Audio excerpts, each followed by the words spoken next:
sonde kam mundësinë të jem këtu së bashku me drejtuesit e Ministrisë së Mbrojtjes dhe të shtabit përgjithshëm për këtë ceremoni që pa diskutim për 67 oficerë dhe oficeret që sot ne jemi këtu për të kremtuar. Është një ditë e paharrueshme dhe ndërkohë unë dua ta nis fjalën time me një urim dhe një shprehje respekti për të gjithë prindrit e tyre këtu të pranishëm.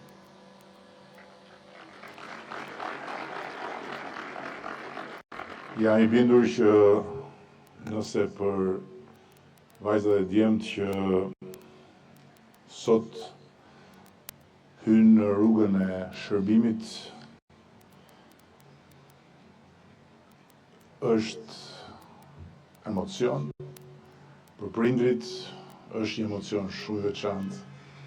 sepse shohin të kurrëzohet një rrugë gjatë e mirëritjes, e mirëedukimit dhe e mbështetjes me çdo sakrificë për fëmijët e tyre, të cilët sot janë shërptorë në uniformë të nëse them që sot është një ditë krenarie për forcat e armatosura, është një ditë krenarie pa diskutim për trupën pedagogjike të akademisë dhe është një ditë krenarie edhe për shtabin e përgjithshëm. Jo thjesht për faktin që shefi shtabit sapo i dha diplomën të birit në një stafet prekse karrierash, edhe pse i biri do duhet të përpiqet për një kohë gjatë edhe të bëj shumë sakrifica për të arritur t'i zëri vendin babait, ndërkohë që edhe nëse i shkon mendja dhe kjo e siguroj që babai na duhet në atë vend për një kohë akoma të gjatë. Por është krenari për të gjithë sepse sot unë kam të pamundur që të mos kujtoj se nga çfarë situate dramatike ka nisur ringritja dhe konsolidimi i forcave tona të armatosura. Kjo fushë këtu që sot shkëlqen edhe që na mirëpret në një orar në dukje të pazakonshëm, ka qenë një fushë dheu e papërdorshme dhe faktikisht dallimi mes pasqyrës së asaj fushë në atë fillim dhe kësaj fushë sot është simbolik për dallimin mes mënyrës se si sot forcat e armatosura janë të mbështetura, janë të motivuara dhe ndjejnë motivim të përditshëm nga vëmendja, nga respekti, që nuk janë vetëm me fjalë, ndërkohë që kur kjo fushë ishte një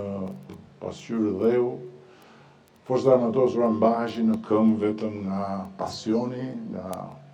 përkushtimi, nga këmbgulja dhe nga edukata ushtarake e atyre që ishin përfaqësues të këtyre forcave, por që ishin më të keqpaguarit në rajonin tonë dhe që kishin në dispozicion një buxhet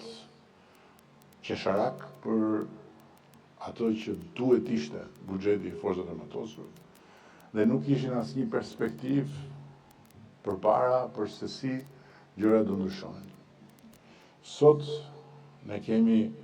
forcat më të mirë paguara të rajonit dhe nuk do të ndalemi në asnjë vit së rrituri pagat e tyre, sepse ambicia është që në Shqipërinë 2030 forcat tona armatosura të jenë të paguara sa mesatarja e forcave të Aleancës së Atlantikut Veriut. Dhe nga ana tjetër, përkujdesja jonë për ushtarakët shkon përtej thjesht dhe vetëm shpërblimit me pak, përtej thjesht dhe vetëm motivimit tyre profesional me investime, sepse më në fund ne jemi fare pranë realizimit edhe të një zotimi tjetër për statusin e tyre. Gjithçka është gati, është raundi i fundit i boksit mes Ministrit të Mbrojtjes dhe Ministrit Financave, por në këtë rast, unë që më detyrohem të bëj arbitrin jam me Ministrin e Mbrojtjes. Kështu që edhe këtë së shpejti do ta japim si një lajm të shumë pritur nga ushtarakët.